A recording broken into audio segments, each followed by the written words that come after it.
الحمد لله نحمده ونستعينه ونستغفره ونؤمن به ونتوكل عليه ونعوذ بالله من شرور أنفسنا ومن سيئات أعمالنا من يهده الله فلا مضل له ومن يضلل فلا هادي له ونشهد أن لا إله إلا الله وحده لا شريك له ونشهد أن سيدنا ومولانا محمدا عبده ورسوله أما بعد فأعوذ بالله من الشيطان الرجيم بسم الله الرحمن الرحيم قل يا عبادي الذين أسرفوا على أنفسهم لا تقنطوا من رحمة الله إن الله يغفر الذنوب جميعا إنه هو الغفور الرحيم صدق الله العظيم اللهم صل على محمد وعلى آل محمد كما صليت على إبراهيم وعلى آل إبراهيم إنك حميد مجيد قابل احترام سامعین گرامی قدر، آج رمضان المبارک کا آخری جمعۃ المبارک ہے اور لوگوں میں مشہور یہ ہے کہ اس کو جمعۃ الوداع کہا جاتا ہے۔ وداع کا معنی رخصت کرنا، یعنی رمضان کو رخصت کرنے والا جمعہ۔ یہ نام اس کا کسی حدیث سے ثابت نہیں، ویسے مشہور ہے۔ تو رمضان المبارک کا آخری جمعہ ہے، تو اس مناسبت سے آج کا دن بہت اہم ہے اور غفلت سے گزارنے کا نہیں۔ اور ویسے بھی رمضان المبارک کے دن تھوڑے ہی باقی ہیں۔ آج 27 رمضان المبارک ہے، آگے 3 دن باقی ہیں، تو ان 3 دنوں اور راتوں سے خوب فائدہ اٹھانا چاہیے۔ آپ نے رمضان کے مہینے میں بہت سے اعمال کیے ہوں گے، اللہ کی توفیق سے اللہ تعالیٰ ان تمام اعمال کو قبول فرمائے۔ ان تمام اعمال کے لیے اوقات ہیں، نمازوں کے لیے اوقات ہیں۔ وقت سے پہلے نماز پڑھنا جائز نہیں، وقت کے بعد اگر نماز پڑھی جائے تو قضا ہوگی، گناہ ہے۔ روزے کے لیے اوقات ہیں، زکوٰۃ دینے کے لیے وقت ہے، سال کے بعد زکوٰۃ دی جاتی ہے۔ حج کے لیے وقت ہے، اس کے بغیر حج نہیں ہوتا۔ لیکن ایک عمل ایسا ہے کہ جو ہر مسلمان پر ہر وقت فرض ہے، اس کے لیے کوئی وقت نہیں، ہر وقت فرض ہے اور ہر مسلمان پر فرض ہے۔ نیک پر بھی فرض ہے اور بد پر بھی فرض ہے۔ جو اللہ کے ولی ہیں ان پر بھی فرض ہے اور جو گناہگار ہیں ان پر بھی فرض ہے۔ وہ عمل ہے توبہ اور استغفار۔ توبہ ہر وقت فرض ہے، اس کے لیے کوئی وقت نہیں۔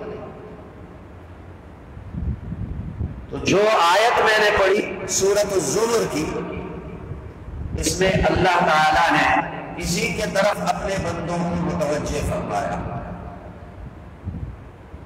کہ تم نے اپنی جانوں پر بہت ظلم کیا ہوگا، گناہ کیے ہوں گے، اللہ کے احکامات توڑے ہوں گے،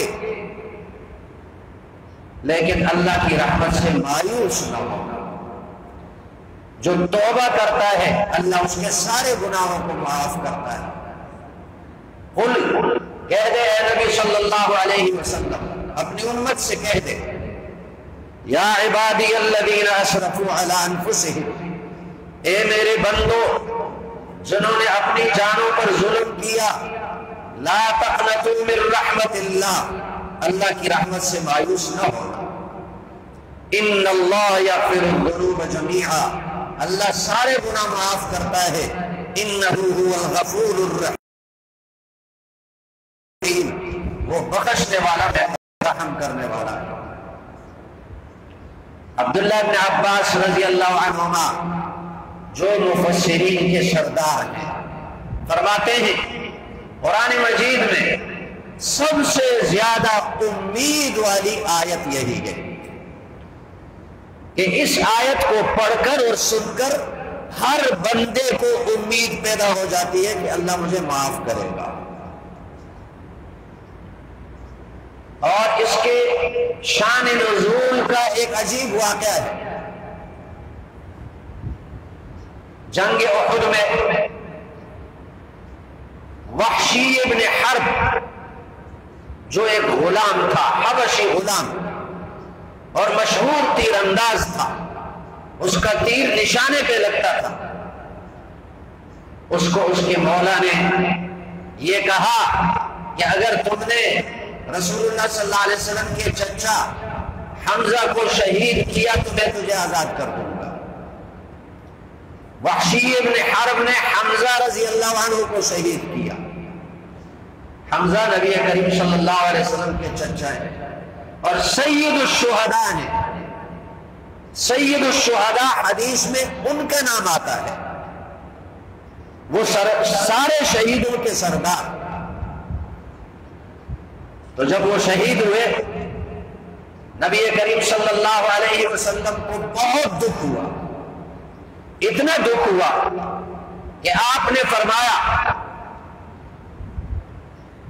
کہ اگر مجھے حمزہ کے گھر والوں کی فکر نہ ہوتی، ان کے دکھ اور غم کی فکر نہ ہوتی، تو میں حکم دیتا کہ حمزہ کو مت دفناؤ، ان کی لاش کو زمین کی پشت پہ رکھو تاکہ پرندے اور درندے آ کر ان کی لاش کو نوچیں، اور کل قیامت کے دن اگر اللہ مجھ سے پوچھے کہ تو کیا قربانی لے کر آیا تو میں بتاؤں گا اللہ میں نے اپنے چچا کی قربانی دی، کہ کل قیامت کے دن پرندوں اور درندوں کے پیٹوں سے ان کے جسم کے اجزاء نکل کر ان کا جسم بنے گا۔ اور آپ صلی اللہ علیہ وسلم نے انتہائی رنجیدگی کے عالم میں یہ فرمایا، اما حمزہ فلا بواکی اللہ، اما حمزہ فلا بواکی اللہ، حمزہ پر رونے والیاں نہیں ہیں کیونکہ سارا خاندان انہوں نے مکہ میں چھوڑا۔ جب یہ بات صحابہ نے سنی تو صحابہ اپنے اپنے گھروں میں گئے، اپنی خواتین سے کہا کہ آج جاؤ اور حمزہ کے گھر میں غم کا اظہار کرو، کیونکہ نبی کریم صلی اللہ علیہ وسلم نے فرمایا حمزہ پر رونے والیاں نہیں۔ جب عورتیں آنے لگی حضرت حمزہ رضی اللہ عنہ کے گھر کی طرف تو نبی کریم صلی اللہ علیہ وسلم نے پوچھا کہاں جا رہی ہے؟ انہوں نے کہا رونے کے لیے، غم ظاہر کرنے کے لیے۔ آپ نے ان کو واپس کر دیا، فرمایا کہ مجھے اس کی اجازت نہیں ہے، عورتیں جمع ہو جائیں میت کے گھر میں اور ماتم کریں، غم کا اظہار کریں، مجھے اس کی اجازت نہیں۔ تو عرض یہ ہے کہ نبی کریم صلی اللہ علیہ وسلم حضرت حمزہ کی شہادت پر انتہائی غمگین تھے، لیکن آپ صلی اللہ علیہ وسلم نے وحشی کو خط لکھا، پیغام بھیجا، وحشی طائف میں پناہ حاصل کیا ہوا تھا اس نے کہ اے وحشی آؤ کلمہ پڑھو مسلمان ہو جاؤ تاکہ تم جہنم سے بچ جاؤ. اپنے محبوب چچا کے قاتل کو دعوت دی آؤ مسلمان ہو جاؤ. وحشی نے اس پیغام کے جواب میں یہ لکھا کہ میں تو مسلمان ہو جاؤں گا، لیکن آپ سے میں نے سنا کہ جو کفر کرے، شرک کرے، قتل کرے وہ جہنم میں جائے گا، اور یہ سارے گناہ میں نے کیے، یہ سارے گناہ مجھ سے صادر ہوئے، تو میں ایمان لاؤں گا کیسے بچوں گا؟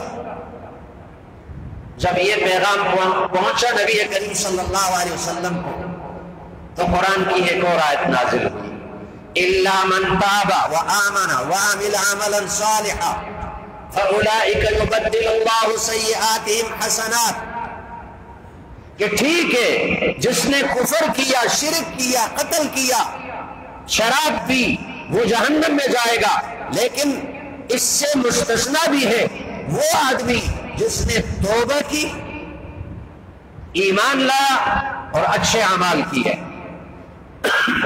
اللہ ان کے گناہوں کو نیکیوں کے ساتھ تبدیل کر دے گا. یہ آیت نازل ہوئی، نبی کریم صلی اللہ علیہ وسلم نے یہ آیت بھیجی وحشی کے پاس، تو وحشی نے یہ آیت پڑھی اور اس کے جواب میں لکھا یہ تو بڑی سخت شرائط ہے، ایمان لائے، توبہ کرے، ایمان لائے، اس کے بعد اچھے اعمال کرے، ہو سکتا ہے کہ میں اچھے اعمال نہ کر سکوں اور یہ شرط پوری نہ ہو.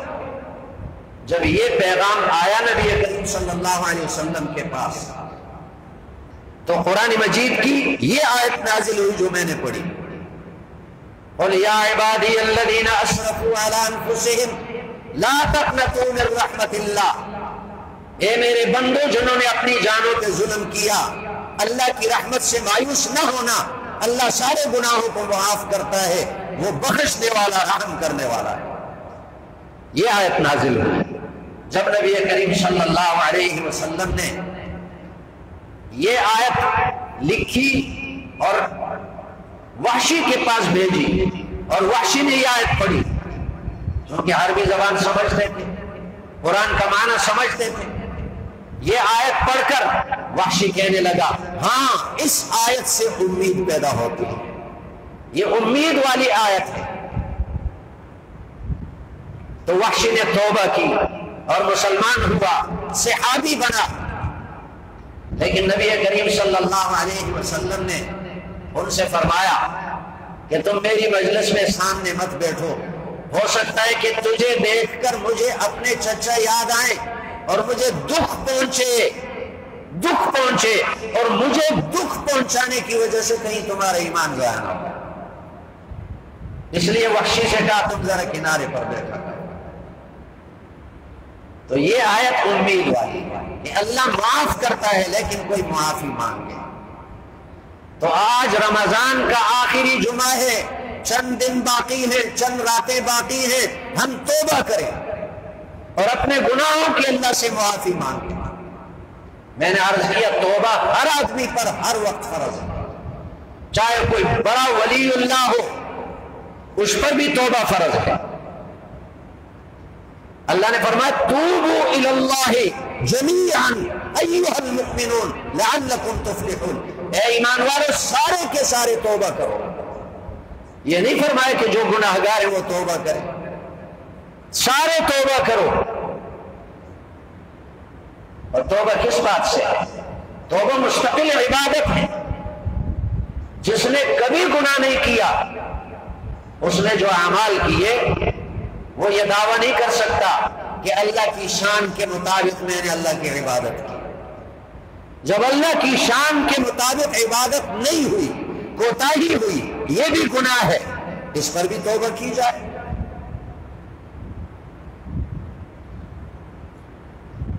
اللہ تعالیٰ اپنے بندے کی توبہ پر بہت خوش ہوتا ہے. حدیث قدسی ہے، اللہ فرماتے ہیں انا عند ظن عبدی بی، میں اپنے بندے کے گمان کے مطابق اس کے ساتھ فیصلہ کرتا ہوں۔ فَإِذَا ذَكَرَنِي فِي نَفْسِي ذَكَرْتُهُ فِي نَفْسِي، اگر میرا بندہ تنہائی میں مجھے یاد کرتا ہے میں بھی تنہائی میں اس کو یاد کرتا ہوں۔ وَإِذَا ذَكَرَنِي فِي مَلَئٍ ذَكَرْتُهُ فِي مَلَئٍ خَيْرٍ مِّنْهُ، اور میرا بندہ جب مجھے کسی جماعت میں کسی مجمع میں یاد کرتا ہے میں اس سے بہتر جماعت کے سامنے اس کو یاد کرتا ہوں، فرشتوں کی جماعت کے سامنے یاد کرتا ہوں۔ اور فرمایا اذا تقرب العبد الی شبرا تقربت الیہ ذراعا، اگر میرا بندہ ایک بالشت میرے قریب آئے میں ایک ہاتھ اس کے قریب جاتا ہوں۔ اور فرمایا اذا تقرب العبد الی ذراعا تقربت الیہ باعا، اگر میرا بندہ ایک ہاتھ میرے قریب آ جائے میں 2 ہاتھ اس کے قریب آتا ہوں۔ وَإِذَا أَتَانِي عَبْدِي يَمْشِي أَتَيْتُهُ هَرْوَلَةً، اور اگر میرا بندہ چل کر میرے پاس آتا ہے میں دوڑ کر اس کے پاس چلتا ہوں۔ جیسے اللہ کی شان کے مناسب ہے دوڑنا، اللہ فرماتے ہیں میں دوڑ کر چلتا ہوں۔ نبی کریم صلی اللہ علیہ وسلم نے حدیث پاک میں واقعہ بیان فرمایا کہ بنو اسرائیل کا ایک شخص تھا، اس نے 99 قتل کیے تھے لیکن پشیمان ہوا، نادم ہوا۔ یاد رکھیں چند افراد ایسے ہیں جن کی معافی لیلۃ القدر میں بھی نہیں ہوتی جب تک کہ وہ توبہ نہ کریں۔ توبہ کریں گے تب ان کی معافی ہوگی۔ کون کون ہے؟ شرک کرنے والا، والدین کا نافرمان، شراب پینے والا، دلوں میں کینہ رکھنے والا، حسد رکھنے والا، اور 5واں قاتل۔ لیلۃ القدر کی رات میں ان کی توبہ ان کو معافی نہیں ملتی جب تک یہ توبہ کریں۔ توبہ کریں گے تو پھر معافی ہوگی۔ 99 قتل اس نے کیے لیکن اب توبے کا ارادہ کر لیا۔ ایک پادری کے پاس گیا اور اس سے کہا میں نے 99 قتل کیے ہیں، اب میں توبہ کرنا چاہتا ہوں، کیا میری توبہ قبول ہوگی؟ اس پادری نے کہا جا تیری توبہ کہاں قبول ہوتی ہے، یہاں سے چلا جا، اللہ کا عذاب آئے گا۔ اس شخص نے یہ خیال کیا کہ جب میری توبہ قبول نہیں ہوتی تو اس کو بھی قتل کر دوں، اس کو بھی قتل کر دیا، 100 پورے کر دیے، لیکن پھر بھی نادم ہے، پشیمان ہے، توبے کا ارادہ دل میں ہے۔ ایک عالم کے پاس گیا اور اس سے کہا میں نے 100 قتل کیے ہیں، کیا میری توبہ قبول ہوگی؟ اس نے کہا وَمَن يَحُولُ بَيْنَكَ وَبَيْنَ تَوْبَتِكَ، تیرے اور تیری توبہ کے درمیان کون رکاوٹ بنتا ہے؟ کوئی رکاوٹ نہیں ہے، توبہ قبول ہوگی، لیکن جہاں تو رہتا ہے، جس ماحول میں تو رہتا ہے، یہ گناہ والا ماحول ہے، غلط ماحول ہے۔ آج تو توبہ کرے گا، کل یہ ماحول تجھے پھر ان گناہوں کی طرف کھینچ کر لائے گا۔ انسان ماحول سے متاثر ہوتا ہے، گندے ماحول میں ہو تو گندا ہو جاتا ہے، پاکیزہ ماحول میں ہو پاکیزہ ہو جاتا ہے۔ اس لیے تم چلے جاؤ بیت المقدس میں، وہاں اللہ کے نیک بندے رہتے ہیں، اچھا ماحول ہے، دینی ماحول ہے، وہاں جا کر توبہ کرو، تمہاری توبہ سچی ہو جائے گی، پائیدار ہوگی۔ جب بیت المقدس کی طرف روانہ ہونے لگا راستے میں اس کی موت آئی، لیکن چونکہ توبہ کرنے کا پکا ارادہ اس نے دل میں لیا ہوا تھا تو مرتے مرتے اپنے آپ کو گھسیٹا تاکہ میں اس توبہ والی جگہ کے قریب ہو جاؤں۔ جب روح نکلنے لگی تو رحمت والے فرشتے بھی آئے، عذاب والے فرشتے بھی آئے۔ عذاب والے فرشتے کہنے لگے اس کی روح ہم لے جائیں گے کیونکہ یہ قاتل ہے، 100 قتل کیے اس نے۔ اور رحمت والے فرشتے کہنے لگے اس کی روح ہم لے جائیں گے کیونکہ یہ توبہ کرنے کے ارادے سے نکلا۔ توبہ ندامت کا نام ہے، پشیمانی کا نام ہے، پشیمان ہو گیا۔ فرشتوں کا آپس میں اختلاف ہوا، یہ سب کچھ اللہ نے کرایا۔ اللہ نے فیصلہ کرنے کے لیے ایک اور فرشتہ بھیجا. اس نے آ کر فیصلہ کیا کہ جہاں اس کی لاش ہے وہاں سے اس کے گھر کے طرف زمین کی پیمائش کرو اور وہاں سے توبہ والی جگہ کے طرف زمین کی پیمائش کرو. اگر یہ گھر کے طرف قریب نکلا تو عذاب والے فرشتے اس کی روح لے جائیں، اور اگر یہ توبہ والی جگہ کے قریب نکلا تو رحمت والے فرشتے اس کی روح لے جائیں. اللہ کتنا مہربان ہے. ادھر فرشتے کو بھیجا فیصلہ کرنے کے لیے کہ تم یہ فیصلہ کرو، زمین کی پیمائش کرو، اور ادھر اللہ نے اس زمین کو حکم دیا جو اس کے گھر کے طرف تھی، تباعدی، اے زمین تو پھیل جا. اور جو زمین توبہ والی جگہ کے طرف تھی اس زمین کو حکم دیا کہ اے زمین تو سمٹ جا، چھوٹی ہو جا. اللہ اپنے بندے پر مہربان ہے. جو توبہ کا ارادہ کرے اللہ اس کی توبہ قبول کرتا ہے. صرف زبانی توبہ کافی نہیں، توبہ توبہ توبہ، استغفار استغفار استغفر اللہ، یہ زبانی کافی نہیں. دل سے پکا ارادہ کرے کہ میں گناہ نہیں کروں گا آئندہ کے لیے، پکا ارادہ کرے. تو جب پیمائش کر لی تو ایک بالشت وہ توبہ والی زمین کے قریب نکلا، ایک بالشت قریب نکلا. چنانچہ فیصلہ ہوا کہ رحمت والے فرشتے اس کی روح کو لے جائیں گے. اللہ تعالیٰ خود اسباب بناتا ہے بندے کے توبہ کرنے کے لیے تاکہ اس کی توبہ قبول ہو، اس کے گناہ معاف ہو. لیکن توبہ کے لیے شرائط ہیں. پہلی شرط یہ ہے کہ جو گناہ یہ کر رہا ہے اس کو چھوڑ دے. اگر ایک مجرم عدالت میں پیش ہو اور وہ اپنے جرم کا اقرار کرے اور کہے یہ جرم میں کرتا رہوں گا، مجھے معاف کر دو، مجھے معاف کر دو جج صاحب، یہ جرم میں کرتا رہوں گا، اس پر توہین عدالت کا کیس ہوگا. تو اللہ کی عدالت میں ایک شخص گناہ کرتا رہے اور کہے کہ اللہ میری توبہ معاف کر دے، گناہ چھوڑتا نہیں ہے، یہ کتنی بڑی گستاخی ہوگی. پہلی شرط یہ ہے کہ جو گناہ کر رہا ہے وہ چھوڑ دے، اور دوسری شرط یہ ہے کہ اس پر پشیمان ہو، ہائے یہ مجھ سے کیا ہوا. اور تیسری شرط یہ ہے آئندہ کے لیے پکا ارادہ کرے کہ یہ گناہ میں نہیں کروں گا. لیکن پھر بھی فرشتہ نہیں بنا، توبہ کرنے سے فرشتہ نہیں بنا، پھر بھی ہو سکتا ہے گناہ کرے، پھر ارادہ کرے کہ آئندہ یہ گناہ نہیں کروں گا. اور چوتھی شرط یہ کہ اس کی تلافی کرے. تلافی کیا؟ کسی کا حق دبایا اس کا حق دے دے، کسی پر ظلم کیا اس سے معافی مانگے، نماز نہیں پڑھی اس کی قضا کرے، تلافی اس کی کرے. یہ توبہ کی شرائط ہیں. جب یہ شرطیں پوری ہوں تو اللہ اپنے بندے کی توبہ پر کتنا خوش ہوتا ہے. حدیث پاک میں آتا ہے نبی کریم صلی اللہ علیہ وسلم نے ایک مثال بیان کی کہ ایک آدمی ہے اور ایک سواری پر سوار ہے، اور اس سواری پر اس کا کھانا پینا ہے، اور وہ صحرا میں سفر کر رہا ہے اور تھک جاتا ہے. آرام کرنے کے لیے ایک درخت کے سائے کے نیچے لیٹ جاتا ہے اور اس کی آنکھ لگ جاتی ہے، اور جب تھوڑی دیر کے بعد آنکھ کھل جاتی ہے تو دیکھتا ہے اس کی سواری غائب. اب یہ بیچارہ سواری کے پیچھے پھرتا ہے، دھوپ میں، گرمی میں، صحرا میں، اور اس کی تو زندگی اس سواری کے ساتھ ہے، کھانا پینا اور کہیں بھی نہیں، جنگل ہے.